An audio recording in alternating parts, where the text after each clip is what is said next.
안녕하세요. 사연을 부탁해입니다. 오늘의 사연을 소개하겠습니다. 상견례를 마치고 집으로 돌아오자 엄마가 다소 조심스러운 표정으로 제게 물었어요. 혹시 건우 어머니, 그러니까 사돈은 왜 이혼한 건지 이유는 들은 거야? 그동안 묻고 싶었는데 꾹 참았거든. 제가 물잔을 들다 말고 눈을 깜빡였어요. 근데 갑자기 그건 왜 물어? 엄마가 식탁 위에 가지런히 놓인 찻잔을 천천히 바라보다가 이내 한숨 섞인 목소리로 말을 이어갔습니다. 사실 나도 사람인지라 처음에 건우 부모님이 이혼하셨다고 들었을 때는 솔직히 마음이 편치 않았어. 너는 대수롭지 않게 넘겼을 수도 있겠지만 엄마 입장에서는 딸 인생에 걸린 일인데 당연히 걱정이 될 수밖에 없잖아.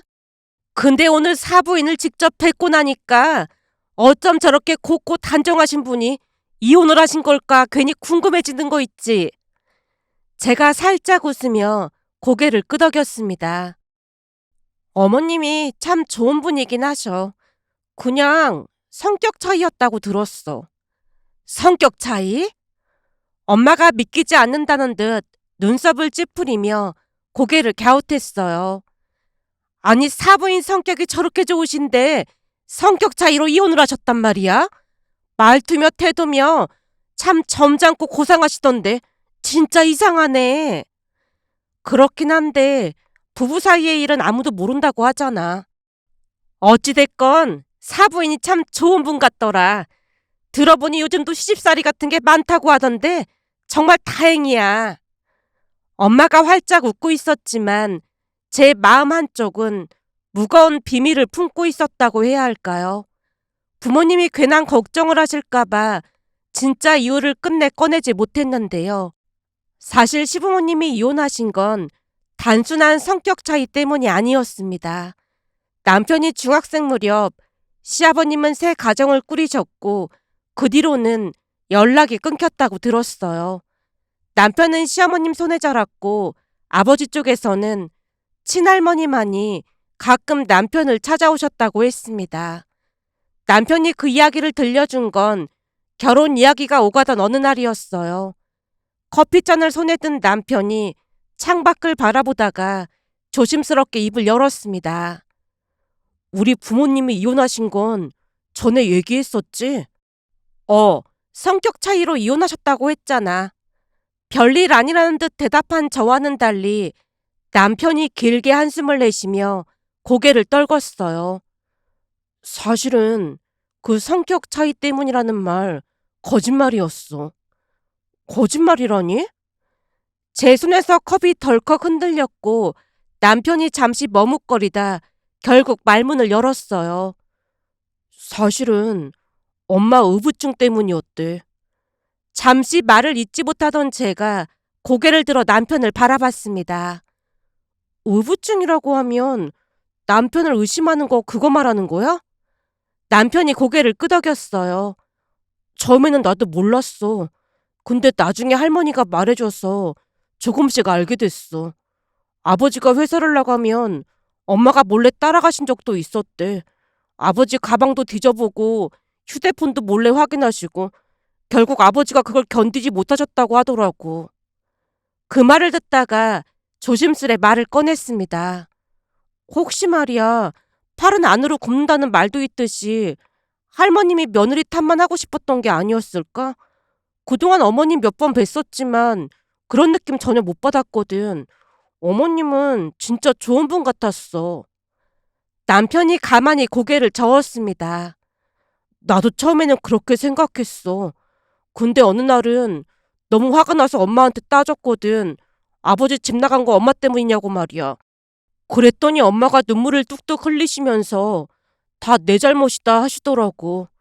아버지를 믿었어야 했는데 괜히 의심만 했다고, 정말 후회가 된다고 하시더라고.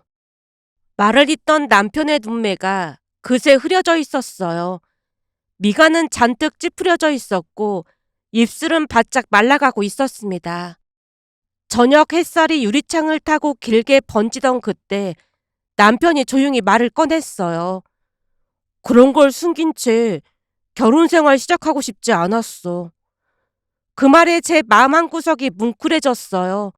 말하기까지 얼마나 망설여졌을까 싶었으니까요. 말하기 힘들었을 텐데 말해줘서 고마워. 제 진심이 담긴 말에 남편이 눈을 마주치며 고개를 끄덕였어요. 아니야, 이해해줘서 정말 고마워. 짧은 말이었지만 그 안에는 오랫동안 눌러왔던 감정들이 녹아 있었습니다.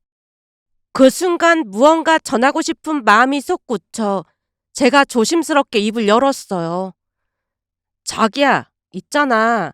내가 보기에는 어머님 참 좋은 분 같아. 말투 하나하나가 다 따뜻하시고 많이 배려해 주신다는 걸 느꼈거든. 그러니까 어머님을 너무 원망하진 않았으면 좋겠어. 제 말을 조용히 듣고 있다가 남편이 고개를 끄덕이며 대답했어요. 그건 나도 잘 알아. 어릴 때는 잘 몰랐는데 시간이 지나니까 지금까지 고생 많이 하셨다는 걸 알겠더라고. 항상 감사하게 생각하고 있어. 단지 자기한테는 진실을 말하고 싶었을 뿐이야. 그 말에 마음이 따뜻해졌습니다. 남편의 진심은 충분히 전해졌고 저도 그 진심에 답하고 싶었어요. 솔직하게 말해줘서 고마워. 근데 말이야, 그 얘기는 그냥 우리 둘만 알고 있는 게 좋을 것 같아. 정말 그래도 괜찮을까? 큰 틀에서 보면 성격 차이로 이혼한 건 맞잖아. 어머님 우부증 때문에 이혼했다고 하면 우리 부모님이 걱정하실 것 같아. 그러니까 굳이 말을 꺼낼 필요는 없을 것 같아. 남편 얼굴에 걱정의 기색이 스치고 지나갔지만 우리는 서로의 마음을 다독이며 주변에는 성격 차이라고 말하기로 정했습니다. 남편은 시어머님에게 문제가 있다고 했지만 누가 보더라도 말투에서 고운 결이 묻어나는 분이었다고 해야 할까요? 엄마도 그걸 단번에 알아챘던 것인지 시어머님을 좋게 생각했습니다. 그 어떤 의심도 없이 결혼을 허락하셨고 그렇게 우리는 결혼을 앞두고 있었습니다. 그러던 어느 저녁이었어요. 남편에게서 연락이 왔습니다. 잠깐 나올 수 있어? 아파트 주차장으로 내려가 보니 남편이 운전석에 앉아 있었는데요. 이상하게 남편 얼굴이 숨길 수 없는 불안으로 일그러져 있었어요. 조용히 조수석에 올라타자 남편이 창밖만 응시한 채 나지막히 입을 열었습니다. 나 방금 아버지 만나고 오는 길이야. 아버님을? 고개를 끄덕인 남편이 이내 입술을 깨물며 말을 이어갔어요. 다른 건 몰라도 결혼식에 아버지가 참석해 주길 바랐거든. 돌아가신 것도 아니고 그냥 아들 인생에서 단 한 번뿐인 날이니까 그건 해줄 거라고 생각했는데 딱 잘라서 거절하시더라고. 진짜 거절하셨어? 어, 엄마 얼굴을 보는 것만으로도 무섭다고 하는데 나도 모르게 숨이 턱 막히더라고. 남편의 말끝이 떨리더니 이내 두 눈에서 눈물이 뚝하고 떨어졌습니다. 차 안에는 조용한 숨소리만 감돌았고 제가 조심스럽게 남편의 손등을 감싸쥐었어요. 자기야, 그게 뭐가 그렇게 중요해. 신경 쓰지 않기로 했잖아. 그리고 사실 난 그 말을 믿는 것도 좀 그런 것 같아. 그동안 자기를 키워주신 건 어머님이잖아. 그래도 아버지가 양육비는 꼬박꼬박 보내오셨다고 했거든. 그래서 나는 결혼식에는 참석해 주실 줄 알았어. 남편이 고개를 떨군 채 더 이상 말을 잇지 못했어요. 그렇게 나지막한 흐느낌 속에서 제가 할 수 있는 건 등을 토닥이며 괜찮다는 말을 반복하는 것뿐이었습니다. 결국 시아버님은 우리 결혼식에 모습을 드러내지 않았습니다. 처음에는 남편이 서운한 기색을 드러냈지만 곧 담담한 표정으로 모든 걸 받아들이는 듯 했어요. 그런 남편의 모습이 안쓰러우면서도 어쩐지 더 짠해 보였다고 해야 할까요? 그런데 축의금을 확인하던 중 뜻밖의 이름 하나가 눈에 띄었습니다. 시아버님 성함으로 1,000만 원이 들어와 있었거든요. 그걸 보자마자 남편의 눈이 동그래졌습니다. 자기야, 이것 봐. 아버지가 왔다 가셨나 봐. 여기 성함 밑에 아버지라고 작게 써 있잖아. 그럼 식장에는 안 들어오시고 멀리서 지켜보시다 가신 거 아닐까? 잠시 잠깐 예식장 어딘가 수많은 하객들 사이에서 슬쩍 아들의 얼굴을 훔쳐보다가 돌아서는 시아버님의 모습을 상상해봤지만 그 따뜻한 상상은 오래가지 못했습니다.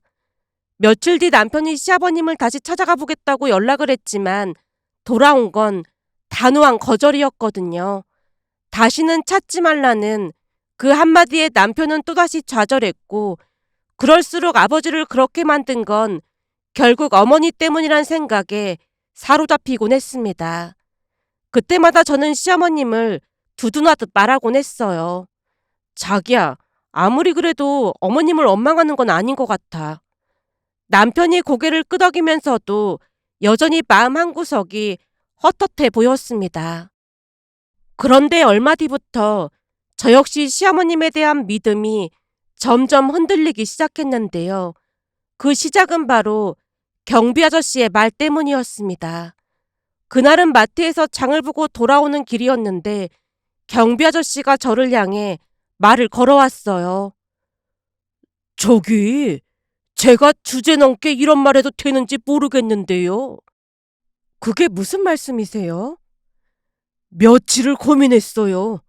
근데 말 안 하면 안 될 것 같아서요. 전에 시어머니라고 소개해 주셨잖아요. 그 말에 문득 몇 주 전 일이 떠올랐습니다. 시어머님과 함께 점심을 먹고 집으로 돌아오던 길, 엘리베이터 앞에서 경비 아저씨와 마주쳤고 시어머님을 소개해 드렸어요.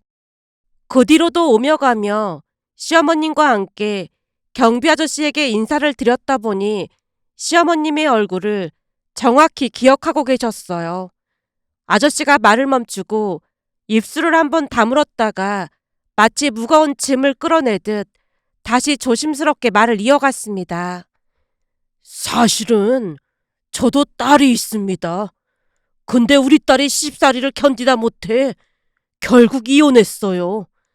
그나마 아이가 없었으니 다행이긴 했지만 우리 딸이 마음고생하는 걸 고스란히 지켜보면서 우리 속도 타들어갔어요. 우리 딸이 뭘 딱히 잘못한 것도 없는데 시어머니란 사람이 그 난리를 쳤거든요.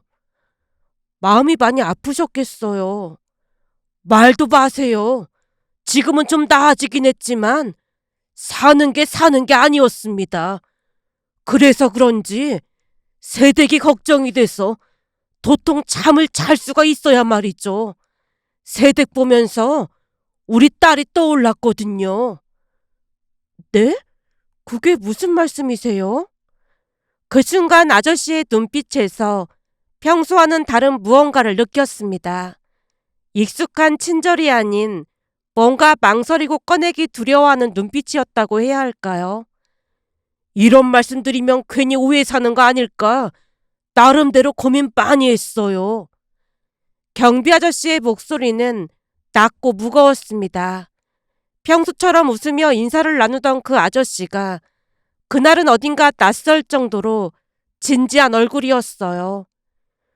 근데 아무리 생각해봐도 그냥 지나치면 안 될 것 같아서요. 불길한 예감이 어깨를 타고 올라오듯 스치자 제가 조심스럽게 물었습니다. 혹시 저희 시어머님 관련된 이야기일까요? 제 물음에 아저씨가 짧게 고개를 끄덕였어요.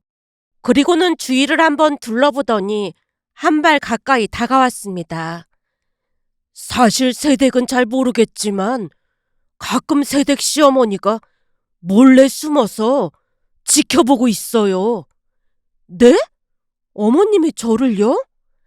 그 말을 듣자 등에 찬 기운이 훅 하고 훅고 지나갔습니다. 얼마 전에는 망원경까지 들고 오셔서 저기 구석에서 몰래 지켜보고 있더라니까요. 설마요. 우리 어머님이 그럴 분이 아니신데요. 제 목소리는 떨렸고 말끝은 갈라졌습니다. 하지만 아저씨가 단호하게 말을 이어갔어요. 나도 딸 가진 애비 입장에서 하는 말이에요. 우리 딸도 시집가기 전에 분명 느낌이 이상했거든요. 근데 시어머니가 너무 좋은 사람 같다고 나를 설득하는 바람에 별일 있겠나 싶어서 결혼을 시켰습니다. 그치만 결국에는 시집살이 못 이기고 이혼하고 말았어요. 그때 무조건 뜯어 말렸어야 했는데 후회 막심이라니까요. 아저씨의 시선은 짙은 안타까움으로 가득했고 어느새 제 손끝에 힘이 잔뜩 들어가 있었습니다. 겉모습이랑 말투, 그게 다가 아니에요. 사람은 겉모습보다 그 속이 더 중요한 겁니다. 그러니까 절대 방심하지 마세요. 정말 어머님이 저를 몰래 지켜보셨다고요? 마른 침을 꿀꺽 삼킨 채 묻자 아저씨가 더 기가 막힌 말을 꺼냈습니다. 그뿐만이 아닙니다.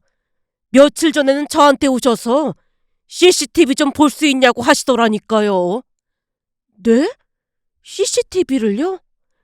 그러면서 별거 아니라는 듯 웃긴 했지만 느낌이 이상하더라고요.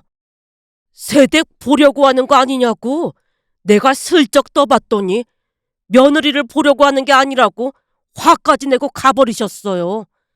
근데 참 이상한 게 언날은 세댁이 아직 아는 것 같다고 했는데도 내 말을 안 믿고 멀리서 망원경으로 집안을 살피더라니까요. 멍한 얼굴로 그 말을 들었고 아저씨가 마지막으로 한마디를 더 남겼습니다. 세댁이 내 딸 같아서 하는 말이니까 시어머니를 조심해요. 내가 볼 때는 그냥 넘길 일이 아닌 것 같아요. 그 말을 끝으로 저는 엘리베이터에 몸을 실었습니다. 버튼을 누르는 손끝이 차가워지는 걸 느끼며 고개를 숙인 채 천천히 올라갔는데요. 현관문을 열고 들어가자마자 벽에 손을 짚고 잠시 눈을 감았습니다. 경비 아저씨의 말이 계속 머릿속을 맴돌았고 그와 동시에 떠올랐던 의부증이란 단어가 머릿속에 가득했어요. 남편이 말했던 시어머님의 병적인 의심, 시아버님을 못 견디게 했던 그 집착이 혹시 내게 향하고 있는 건 아닐까, 그 생각이 드는 순간 온몸에 한기가 느껴졌습니다. 그리고 그날 이후 시어머님의 말투 하나하나가 다르게 들리기 시작했습니다. 결국 참다 못해 엄마에게 경비 아저씨의 이야기를 털어놨어요. 말을 꺼내는 채 입술도 떨렸지만 그 말을 듣는 엄마의 눈빛은 더 깊이 흔들렸습니다. 사부인이 숨어서 널 지켜봤다고? 그리고 이혼 사유가 의부증 때문이었다고? 그 순간 엄마의 얼굴에는 믿을 수 없다는 감정이 그대로 드러났습니다. 미리 말 못해서 미안해. 엄마 아빠가 괜히 걱정할까봐 말 못했어. 건우가 그렇게 말했다는 거지? 근데 나도 믿어지지가 않더라고. 엄마가 한참이나 입을 다문 채 저를 빤히 바라봤고 결국 고개를 저으며 말했습니다. 다른 사람도 아니고 사부인이 그럴 리가. 그날 엄마와 한참을 상의 끝에 경비 아저씨에게 제 전화번호를 건넸습니다. 혹시나 또다시 시어머님이 몰래 저를 지켜본다면 꼭 연락을 달라고 말이죠. 그리고 시간이 얼마나 흘렀을까요? 어느 저녁 회사에서 집으로 돌아가는 길에 경비 아저씨에게서 전화가 왔습니다. 전화를 받으며 심장이 쿵하고 내려앉았고 그 길로 조용히 발걸음을 옮겨 아저씨가 알려준 단지 한켠의 구석진 길로 갔는데 익숙한 뒷모습이 시야에 들어왔습니다. 망원경을 든 채 웅크리고 있던 그 실루엣, 숨을 깊이 들이쉬며 떨리는 목소리로 조용히 불렀습니다. 어머님! 화들짝 놀라 뒤돌아선 시어머님의 눈이 휘둥그레졌습니다. 네가 여긴 어떡해? 어머님이야말로 망원경까지 들고 여기서 뭐 하시는 거예요? 그게 그냥 뭐 좀 확인하려고. 설마 저를 감시하신 거예요? 근데 지금 집에는 그이만 있을 텐데 왜 이러고 계신 거예요? 내가 왜 널 감시하겠니? 절대 그런 거 아니니까 오해하지 마라. 시어머님이 손을 저으며 강하게 부인했지만 제 마음속 어딘가에서 오랜 의심이 뿌리를 내리고 있었기에 다시 물었어요. 그럼 대체 왜 이러시는 건데요? 혹시 제가 바람이라도 피울까봐 이러시는 거예요? 그 말에 시어머님이 한참을 말없이 있다가 한숨을 내쉬며 조용히 입을 열었습니다. 그게 사실은 건우 때문이야. 건우 씨 때문이라니요? 몇 달 전에 반찬 좀 해서 가져다 주려고 왔었는데 건우가 여자랑 아파트 1층에서. 시어머님의 말끝이 떨렸고 눈에는 분노에 가까운 감정이 서려 있었습니다. 가만히 보니까 그 여자가 말이야, 건우 절친 아내더라고. 우리 집에도 자주 놀러와서 내가 얼굴을 정확히 기억하고 있거든. 건우 씨 절친 아내요? 누구를 말하는 건데요? 현준이라고 너도 알잖니. 현준이 아내랑 차에서 같이 내리더라니까. 어디 할 짓이 없어서 친구 아내랑 그런 짓을 할 수가 있어. 내가 그렇게 노력했는데도 역시나 피는 못 속인다니까. 시어머님이 고개를 절레절레 흔들었습니다. 어머님, 식사는 하셨어요? 지금 이 와중에 밥이 넘어가겠니? 그럼 우선은 저랑 같이 가요. 밥이라도 드시면서 얘기 좀 해요. 식당에 자리를 잡자마자 시어머님이 소주부터 주문하는 게 아니겠어요? 어머님, 술도 드실 줄 아세요? 요즘은 술을 안 마시면 잠이 안 오지 뭐니. 지 애비랑 다르게 살게 하려고 그렇게 애썼는데 결국에는 똑같은 짓을 하네. 한 모금 또 한 모금 소주 몇 잔을 마신 시어머님 입에서 거친 말들이 쏟아졌습니다. 근데 말이다, 너는 왜 이렇게 태평한 거니? 네 남편이 바람을 피웠을지도 모른다고 했잖니. 어머님, 그이가 그럴 리가 없잖아요. 어머님이 오해하신 걸 거예요. 현준 씨 아내, 그러니까 민영 씨랑 제가 얼마나 가까운 사이인데요. 제가 웃으며 말하자 시어머님이 술잔을 테이블 위에 탁 하고 내려놨습니다. 나도 전에 너처럼 웃다가 뒤통수 세게 맞았어. 그러니까 제발 정신 차려. 둘이 아파트 주차장에 같이 있는 이유가 뭐겠어. 잠시 침묵이 흘렀고 시어머님이 한숨과 함께 무겁게 입을 열었습니다. 건우가 내 의부증 때문에 건우 아버지랑 이혼했다고 했지? 아, 네. 저는 그렇게 들었어요. 그거 다 거짓말이다. 네? 거짓말이요? 의부증 때문이 아니었어. 그 인간이 절친한 친구 아내랑 바람을 피웠어. 그것도 우리 집에서 말이야. 그 순간 시간이 멈춘 듯 했는데요. 아무 말도 할 수 없었고 숨도 잠시 멎는 것 같았어요. 건우한테 그걸 말할 수가 없었어.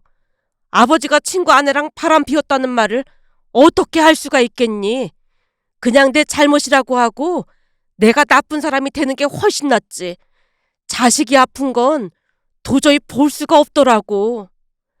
시어머님의 눈가가 붉어졌습니다.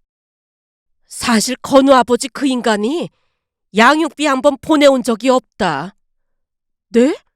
그이 말로는 꼬박꼬박 양육비 보내왔다고 하던데요? 그것도 내가 거짓말한 거야. 그 인간이 건우한테 잘했다 보니 상처받을까봐 그랬어. 난 건우가 상처받지 않길 바랬을 뿐이야. 시어머님의 말을 듣다가 조용히 물었습니다. 그럼 혹시 축의금도 어머님이 대신 내신 거예요? 그래, 맞아. 그 인간한테 연락이 왔더구나. 건우가 결혼식에 참석해달라고 찾아왔다고 말이야. 이미 끝난 사이인데 왜 애를 보내냐고 하는데 건우 입장에서 얼마나 상처가 되겠어. 그래서 내가 몰래 건우 아버지 이름으로 넣은 거야. 근데 어떻게 지 애비가 하는 짓을 그대로 따라할 수가 있어. 내가 그렇게 노력하면서 키웠는데 말이야. 어머님, 정말 힘드셨겠어요. 근데 그이는 바람 그런 거 아닐 거예요. 그러니까 안심하세요. 나도 그때 너처럼 그렇게 생각했다. 근데 둘이 살림까지 차려서 잘 살고 있잖니. 두 가정이 박살이 났는데 둘은 아주 잘 살고 있다니까. 그날 시어머님과 오랜 시간 대화를 나눴습니다. 그동안 얼마나 큰 짐을 혼자 짊어지고 살아오셨을까 싶어 마음 한켠이 시리게 아려왔습니다. 그 모든 걸 남편도 알아야겠다는 생각이 들어 조심스럽게 문자 한 통을 보냈고 얼마 지나지 않아 식당 문이 열리며 남편이 들어왔어요. 시어머님 얼굴에는 놀란 기색이 역력했지만 이내 조용히 시선을 떨군 채 그동안 감춰왔던 이야기들을 하나둘 꺼내놓았습니다. 남편은 아무 말도 없이 눈물만 흘렸고 그 눈물에는 미안함과 후회, 그리고 오랫도록 쌓여온 오해에 대한 사과가 고스란히 담겨 있었어요. 그러던 중 시어머님의 목소리가 날카롭게 울렸습니다. 그나저나 현준이 저랑은 왜 주차장에 있었던 거야? 그것도 대낮에. 엄마, 설마 민영 씨랑 저를 의심한 거예요? 내가 지금 의심 안 하게 생겼어? 현준이 저가 너네 집 아파트 주차장에 왜 있냔 말이야. 내가 네 아버지처럼 되지 않게 하려고 얼마나 애를 쓰며 살았는지 알기나 해? 남편이 짧은 숨을 내쉬고 대답했습니다. 그게 민영 씨가 보험 일을 시작했거든요. 그날 보험 가입해 준 거예요. 제가 조심스레 물었습니다. 그때 당신이 보험 들었다고 했던 그날 말하는 거야? 아, 그걸 보고 어머님이 오해하셨던 거구나. 너도 알고 있었던 거니? 그럼요. 사실은 현준 씨가 위암 판정을 받았어요. 현준이가 위암이라니. 그 건강하던 애가 어쩌다가. 시어머님의 눈이 동그래지며 우리를 번갈아 바라봤습니다. 다행히 초기에 발견되긴 했는데 민영 씨가 너무 놀라서 회사를 그만두게 했다더라고요. 그러면서 민영 씨가 보험 일을 시작했고 우리도 보험을 들어줬어요. 그제서야 맥이 풀린 듯 시어머님이 고개를 떨궜습니다. 예전에 어찌나 놀랐던지 내가 의심부터 했던 것 같구나. 그나저나 건우 너는 절대 바람 피면 안 된다. 알겠어? 바람이라는 게 한 집안을 송두리째 흔드는 짓이야. 시어머님의 눈가가 다시 촉촉해졌고 남편이 조용히 고개를 숙이며 말했습니다. 엄마, 그동안 오해해서 죄송해요. 그리고 키워주셔서 정말 감사합니다. 난 네가 아버지에 대해 좋은 기억만 갖고 살아주길 바랐어. 끝까지 말 안 하려고 했는데 상처받았을까봐 걱정이다. 이제는 저도 다 컸으니까 진실을 알고 살아가는 게 맞는 거죠. 그동안 엄마를 오해해서 정말 죄송해요. 그날 이후 우리 가족은 조금 더 가까워졌습니다. 시어머님과의 오해는 눈 녹듯 사라졌고 출산을 하게 된 이후에는 시어머님이 먼저 나서서 육아를 도와주시겠다는 말에 합가를 했습니다. 정말 이 집 매일이 평화롭고 감사한 날들이었어요. 하지만 그 평화는 오래가지 않았습니다. 얼마 뒤 믿기 힘든 소식이 들려왔거든요. 남편의 생부, 그러니까 시아버님이 사고로 세상을 떠났다는 소식이었는데요. 더 놀라웠던 건 함께 살던 그 여자가 우리에게 사망 소식조차 알리지 않았다는 것이었어요. 그런데 얼마 뒤 그 여자가 우리 집에 찾아왔고 믿을 수 없는 말을 꺼냈습니다. 사실 우리가 같이 살긴 했지만 혼인신고는 안 했어. 순간 시어머님의 눈빛이 번뜩였습니다. 아니 같이 산 세월이 얼마인데 혼인신고를 안 했다고? 두 가정을 풍비박산 내놓고 그나마 양심은 남아있긴 했나 보네. 사랑해서 그랬던 건데 건우 엄마는 왜 항상 우리를 죄인 취급하는 거야? 그러니까 건우 아빠가 그렇게 연락을 끊고 살았지. 쓸데없는 소리 할 거면 그만 가봐. 그게 사실은 우리 친정 부모님이 언제 깨질지 모르니까 혼인신고를 못하게 했거든. 그때 당시에는 그 사람보다 내가 돈이 더 많다 보니까 부모님이 돌아가시면 부모님 재산이 그 사람한테 갈 수도 있다고 복잡해진다면서 부모님이 결사 반대를 했어. 사실 내가 가지고 있던 집도 있고 했으니까 나도 괜히 혼인신고했다가 문제가 생길까봐 그냥 살자고 했던 거고 말이야. 근데 얼마 전부터 친정아버지 사업이 어려워지면서 가지고 있던 아파트도 팔아서 다 드렸어. 그러면서 이제야 혼인신고를 해야 하나 고민했는데 그 사람이 그냥 살면 되지, 무슨 혼인신고를 하냐면서 귀찮아 하더라고. 그래서 설득하고 있던 차에 그 사람이 갑작스런 사고로 세상을 떠난 거야. 그래서 말인데 혼인신고가 안 돼 있어서 내가 할 수 있는 게 전혀 없거든. 그러니까 그 사람 사망보험금만이라도 받게 도와주면 안 될까? 알아보니까 나는 사실혼 관계라 그 보험금이 전부 건우가 받게 될 것 같거든. 건우랑 나랑 7대3으로 했으면 해서 찾아왔어. 뭐? 7대3? 무슨 말 같지도 않은 소리라고 자빠졌어. 딱 보니까 우리 건우 아니면 한 푼도 받지 못할 것 같은데 우리가 당신이랑 왜 나눠가죠? 사실혼 관계라도 변호사 고용해서 법적으로 인정받을 수도 있지만 그럴 바에는 서로 합의하는 게 좋을 것 같아서 찾아왔는데 너무하는 거 아니야? 그래, 받을 수 있어. 그럼 혼자 받아보시던가. 건우 엄마, 진짜 이럴 거야. 그동안 그 사람이랑 산 세월이 있는데 건우 엄마 혼자 꿀꺽하면 그 사람이 저승에서 가만히 안 있을걸. 자식 두고 집 나가서 양육비 한 번을 준 적이 없는데 지가 가만 안 두면 어쩔 건데. 법적으로 인정받을 수 있다고 했으니까 한번 인정받아 보시던가. 그날 그 여자는 울다가 소리를 지르며 온갖 쇼를 하다 돌아갔습니다. 그 이후에도 협박과 회유를 반복하며 몇 번을 더 찾아왔지만 법적으로 사실로는 어떤 권리도 가질 수 없다는 사실에 결국에는 포기하고 말았어요. 시어머님이 아주 단호하게 나갔거든요. 그렇게 시아버님이 남긴 모든 유산은 법적 상속자인 남편에게 돌아갔고 우리는 그 재산을 시어머님께 드리기로 결정했습니다. 어머님이 받으셔야 해요. 그동안 못 받은 양육비 받았다고 생각하세요. 그냥 니들이 갖도록 해. 난 그 인간이 남긴 건 받고 싶지도 않아. 받고 싶지 않으셔도 받으셔야 해요. 저는 그게 정의라고 생각해요. 저도 애 낳아서 키워보니까 이렇게 힘든 걸 어머님 혼자 하신 거잖아요. 당연히 어머님이 받으셔야 한다고 생각해요. 앞으로는 하고 싶은 거 다 하시면서 즐겁게 사셨으면 좋겠어요. 말만이라도 참 고맙구나. 그날 이후 사람의 욕심이 얼마나 무서운지 다시 한번 깨달았는데요. 혼인신고를 하지 않았던 이유가 그 여자가 가지고 있던 재산을 빼앗기기 싫어서였다는 사실에 소름이 돋았으니까요. 과연 그들이 서로를 진심으로 사랑했던 것일까 하는 의문만 가득할 뿐이었습니다. 그러면서 인과응보라는 말이 떠올랐는데요. 누군가에게 상처를 주고 그 위에 자신들의 행복을 쌓으려 했던 사람들이 결국 스스로 쌓아올린 욕심의 벽에 갇혀 멸망하고 말았다는 생각이 들었습니다.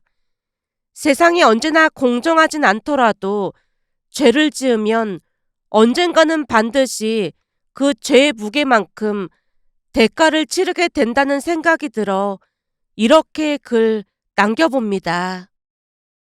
오늘의 사연은 여기까지였습니다. 즐겁게 보셨다면 구독, 좋아요 부탁드립니다. 고맙습니다.